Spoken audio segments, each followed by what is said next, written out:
Hi, I'm Ellis Wallentyne, and today I'd like to show you how to refinish a deck. A year ago, when I put down this beautiful hardwood deck, it was a lovely brown color. Now, after a year's exposure to the rain and the sun and the snow, it's weathered in many places, and I want to restore the color. The easy way out would be to put a coat of deck stain on, but since this wood is so lustrous and beautiful, I want the natural wood color to show through, so I'm going to do it right and not take any shortcuts. The only way to restore the original rich color is to sand off the weathered wood. If your deck is made of pressure-treated lumber, it probably doesn't need sanding unless it's very rough and splintery. Usually a power washing followed by a coat of deck stain is all you need to do to restore it. But for a beautiful wood like cedar, redwood, or a tropical hardwood like ipe, you need to sand it in order to get back to the rich wood color. Before you can sand, you need to sweep off the dirt. And if there are any nails or screws showing on the face of the wood, you need to drive them beneath the surface so that they don't tear up the sandpaper.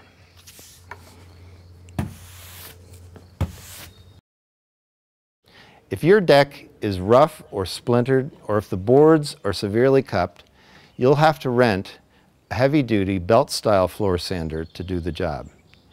Since our boards are already fairly flat, we don't need to remove as much material. So I've rented this less aggressive machine called a floor maintainer. Now this machine is used for buffing, polishing, cleaning, and sanding floors. Make sure when you rent it that you get a selection of sandpaper from the coarse 36 grit range to the finer 100 grit. Today we're going to start with 36 grit sandpaper on our floor. If it proves to be too aggressive or too coarse, we'll switch to the next finer grit. The sanding disc has a bayonet style mount. All you have to do, put it on the machine, give it a quarter turn, and you're ready to go.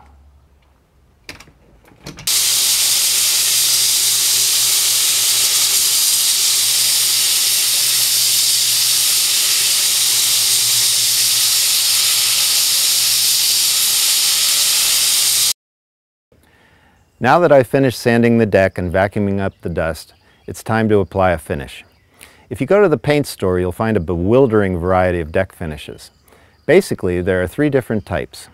Opaque finishes have the most pigment, so they hide the wood grain under a colored film, much like paint. Because they have the most pigment, opaque finishes generally stand up best against the elements and last the longest before they start looking bad. They're best for decks made of pressure-treated wood where you don't want to see the grain. Semi-transparent finishes have less pigment than opaque finishes. They still add some color, but they let more of the wood grain show through. These are best for attractive woods like redwood, cedar, or ipe. Clear finishes have very little pigment, so the natural wood color shows through. Semi-transparent and clear finishes usually need to be recoated at least once a year to keep looking good. All 3 types of finish are available in solvent-based and water-based latex formulas.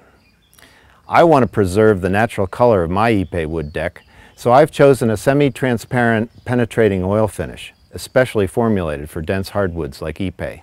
Whatever finish you use, it's important to follow the manufacturer's instructions on the can. First thing to do is to stir it up to get the pigment at the bottom of the can mixed in with the solvent. Now the first thing I'm going to do is coat the ends of the boards using this brush.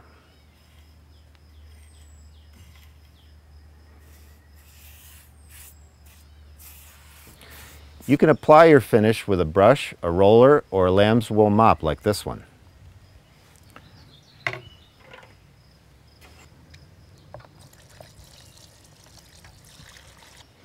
I'm going to start back here so I don't paint myself into a corner.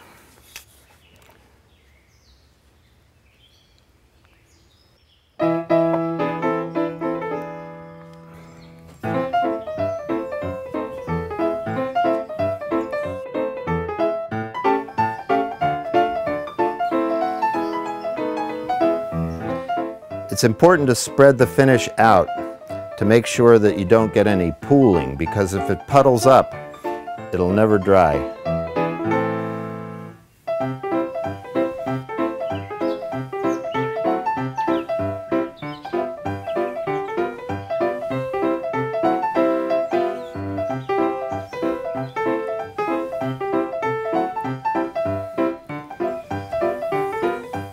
Now, looking back over what I've just done, I can see that there are a few puddles.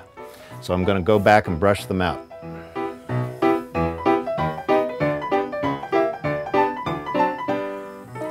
Because you don't want it to build, or else it won't dry.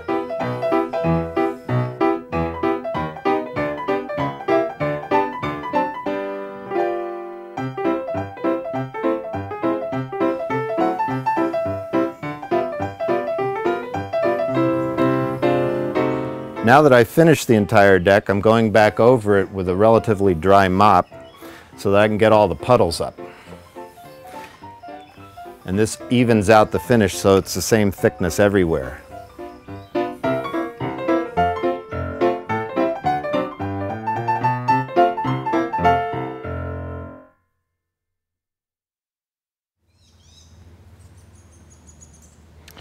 In this high humidity, it's taken 3 days for our oil-based finish to dry, but it was worth the wait. Now we've restored the original color of the porch, and we're ready for a summer of entertaining.